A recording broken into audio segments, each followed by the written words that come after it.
అన్ని రంగాల్లో మన తెలుగువారు ఇవాళ మన దేశమే కాకుండా ప్రపంచం, అటు క్రీడా రంగంలో అయితేనేమి మన వాళ్ళందరూ కూడా మన దేశపు ఘనకీర్తిని చాటుతున్నారు.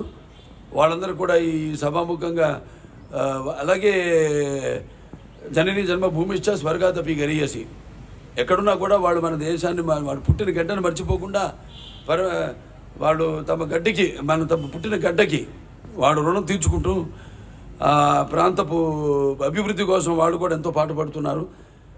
వాళ్ళందరూ కూడా ఇవాళ మరి రాష్ట్రం అభివృద్ధి కోసం అటు ఆర్థికంగా, సాంకేతికంగా, లేకపోతే సామాజికంగా, లేక రాజకీయంగా కూడా ఎంతోమంది ఇక్కడ మనవాళ్ళు, అక్కడున్న వాళ్ళు, లేకపోతే అక్కడ మనవాళ్ళు, ఇక్కడి నుంచి వెళ్ళిన వాళ్ళు, వలస వెళ్ళిన వాళ్ళందరూ కూడా ఎంతో బ్రహ్మాండంగా వాళ్ళ తెలివితేటలు ప్రదర్శిస్తూ ఇవాళ అన్ని రంగాల్లో కూడా ప్రపంచం వ్యాప్తంగా కూడా అన్ని రంగాల్లో ప్రథమ స్థానంలో ఉండి ఎంతో దేశపు ఆర్థిక, సామాజిక, లేకపోతే సాంఘిక అభివృద్ధికి ఎంతో తోడ్పడుతున్నారు. సో ఇవాళ మన అవసరం ప్రపంచానికి ఉంది.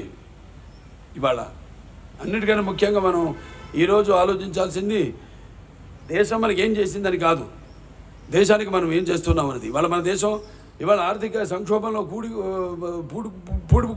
పూడిపోకుండా ఉందంటే ఇవాళ ఇంకా మన కాళ్ళ మీద మనం నిలబడుతున్నామంటే అది ఇక్కడున్న ప్రతి ఒక్కడి యొక్క తెలివితేటలు. అందుకే మన దేశం ఇవాళ ఇంకా ఆర్థికంగా మనం బలంగా ఉన్నాం. మనం ఆర్థికంగా కాబట్టి మనం తెలివితేటలు తుచ్చమైన వీటి కోసం ఉపయోగించుకోకుండా తమ స్వార్థం కోసమో లేకపోతే తమ బాగోగుల కోసమో కాకుండా మొత్తం సామాజిక అభివృద్ధి కోసం, అందరి యొక్క అభివృద్ధి కోసం మీరంతా కృషి చేయాలని ఈ యొక్క 78వ స్వాతంత్ర దినోత్సవ సందర్భంగా అందరూ శపథం చేయాలని ఈ సభాముఖంగా తెలియజేసుకుంటూ నేను సెలవు తీసుకుంటున్నాను. జై హింద్.